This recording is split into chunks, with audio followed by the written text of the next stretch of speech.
Hey guys, welcome back to new blog. आज के नए ब्लॉग वीडियो में आपका स्वागत है दोस्तों। मेरा नाम मदन। जैसे आपको बता दूं दोस्तों, सबसे पहले रिक्वेस्ट रहेगा आपसे कि अगर आपने चैनल फॉलो नहीं किया है फॉलो कर ले। वीडियो अच्छा लगे तो लाइक कर देना, शेयर कर देना। चलिए दोस्तों, करते हैं काम की बात। 2025 में कैसा काम है मार्केट के अंदर, देखो मैं बताता हूँ। मार्केट में काम बम्पर है, काम की कमी नहीं है, रेट की कमी हो चुकी है। मतलब क्या है कि मार्केट में जो रेट आ रहा है ना, इस टाइम जो सिचुएशन रेट का है, वो सिचुएशन ये है कि जो हम पहले 300 किलोमीटर गाड़ी चलाते थे तो 4000 4500 का बिल बनता था। अभी 300 किलोमीटर चला के 3000 3200 का बिल बनता है। मतलब आप ये लेके चलिए कि 300 का एवरेज, मतलब 10 रुपये 8 रुपये 9 रुपये पर किलोमीटर का एवरेज आ जाता है, सर्च और नॉर्मल मिला करके। समझ रहे हो? अब एग्जांपल सोचिए कि अगर 3000 के काम करने के लिए बंदे को 300 किलोमीटर गाड़ी चलाते हैं, काम अभी भी आता है। काम ऐसा नहीं कि नहीं है। लोकल मार्केट प्लेस के अंदर, जैसे एयरपोर्ट जाना हो, रेलवे स्टेशन जाना हो, हाँ कंपनियों ने रेट बहुत कम कर दी, ये सत्य है। क्योंकि उबर की मैंने 4 राइड किया तो 1000 रुपये का बिल बना। समझ रहे हो? मिला जुला के एवरेज में, ठीक है, 250 के एवरेज में। कोई 300 किया, कोई 200 किया, तो ऐसे तरह के। अगर इसी में रैपिडो का, तो अभी इस टाइम जो मार्केट प्लेस में ना सबसे बेस्ट थोड़ा रैपिडो चल रहा है। तो देखो भाई, मेरा कहने का मतलब है कि अगर आप जब नई गाड़ी लेते हो ना, तो नई गाड़ी मत लो। मेरा कहने का मतलब है आप पुरानी गाड़ी से भी काम चलाओ। पुरानी गाड़ी जैसे कि किसी की सेकंड हैंड ले ली, या आपको ठीक ठाक रेटों में, देखो रेट अपने हिसाब से 10 बंदे से राय लो, विचार लो, उसके बाद जाके अपनी गाड़ी लो। रीजन क्या है कि आपको कुछ आइडिया नहीं होगा उस पर क्या है नहीं है, कुछ भी हो सकता है। तो वो सारी चीजें जैसे कि पेपर का इशू, परमिट का इशू, इंश्योरेंस का इशू, या गाड़ी आरटीओ से लॉक तो नहीं है, एम परिवहन पर जाकर आप चेक कीजिए। समझ रहे? तो ये सारी चीजें रहता है। तो इस सब को क्लियर करने के लिए आपको एम परिवहन का एप्लीकेशन चेक करना होगा, डॉक्यूमेंट्स को। और जो भी जानकार ड्राइवर होते हैं उससे आपको बात करनी चाहिए।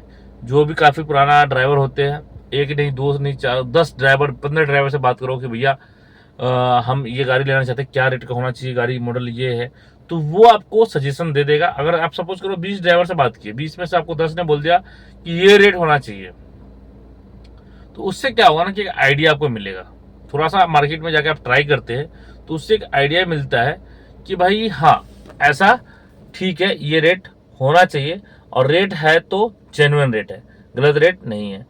तो इससे क्या होगा ना कि आप महंगे महंगे महंगे लोग जो, मतलब ये होता है, सोचते हैं कि यार नया ड्राइवर है, नया आदमी है, काट लो, तो वो नहीं होगा आपके साथ। तो इस बात को खास ध्यान रखें। और रही बात आपकी क्या कहते हैं, किसी भी मोटर्स से आप एग्रीमेंट गाड़ी लेते हो तो एग्रीमेंट जरूर करवा लो लीगल तरीके से। कभी भी भाई आप गाड़ी सेल आउट कर रहे हो, एग्रीमेंट सेल आउट लिख के दो बजाते, जो टर्म एंड कंडीशन है।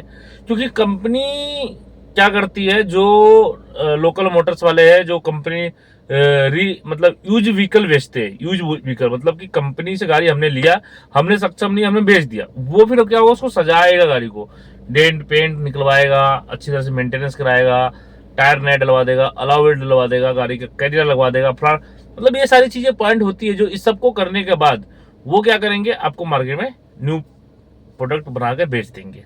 अब वो क्या करेंगे, कॉस्टली होगा, फिर वो आरसी ट्रांसफर नहीं होता, कई बार वो लोग करवा के देते हैं। तो इस बात को खास ध्यान रखें, क्योंकि देखो ये सारी चीजें ऐसी है कि आपको याद रखने वाली बात है। और जब भी आप ले रहे हो, ठीक है, वो कहता है कि एचआर के आरसी ट्रांसफर नहीं हो रहा है, तो आप उनसे पेपर में पूरा मेंशन करवाओ वो क्या क्या टर्म्स रख रहे हैं।